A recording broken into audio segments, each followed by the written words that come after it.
Здравей, драги читателю! Днес съм тук, за да те запозная с наш велик български автор, а именно Георги Господинов и неговата книга «Физика на тъгата». Но нека ти представя първо няколко интересни факта за него. Георги Господинов е роден на 7 януари 1968 г. в град Ямбол. Един от най-успешните млади български автори, както в родината си, така и в чужбина.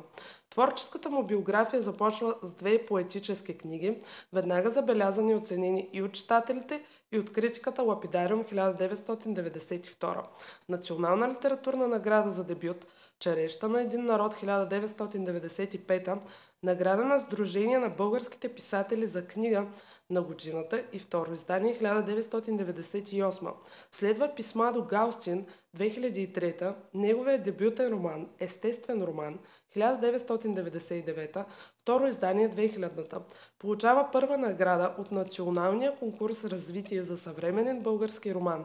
Критиката го определя като първия по рождение и по слава роман на поколението на 90-те. Списание Егоист. Георги Господинов е участвал в международни литературни четения заедно с американския поет Джон Ашбърн и португалския новелист Жосе Сарамаго, Португалия, както и шотландския писател Ирвин Уелш в София. Негови стихотворения и разкази са публикувани в литературната периодика във Франция, САЩ, Германия, Дания, Унгария, Финландия, Гърция и в представителни антологии на българската литература, издавани във Франция, Австрия, Германия и Македония. Редактор в литературен вестник, доктор по филология, литературовед в Института за литература при БАН, преподавател в Нов български университет, колумнист във вестник Дневник.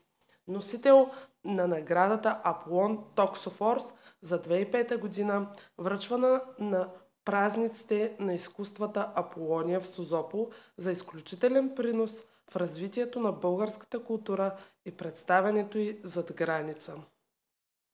Едва ли бих могла да опиша този велик български писател само с думи, и те не биха стигнали за великолепното му творчество.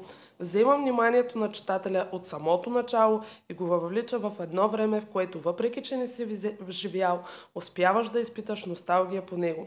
Толкова добре описва персонажите си в книгата, че те ти напомнят на тези в твоя личен живот. До такава степен използва умело думите, че успява да доведе до истинска физика на тъгата и самия читател.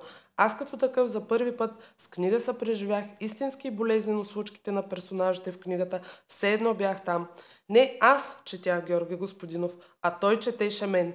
Изключително и неописуемо творчество, което трябва да се препрочита с времето периодично. Истинска красота в думите и умело поднасене към читателя. С изключителна лекота се чете тази книга и огромно емоционално удоволствие. Не бих могла да изкажа повече хвалби, защото речникът ми е беден за такъв богат писател. Най-добрата книга, която съм чела до момента и моята любима. Благодаря на този велик български автор, че е създал невероятно докосващо сърцето произведение, което не ще забравя и се надявам един ден и децата ми да го четат. Благодаря.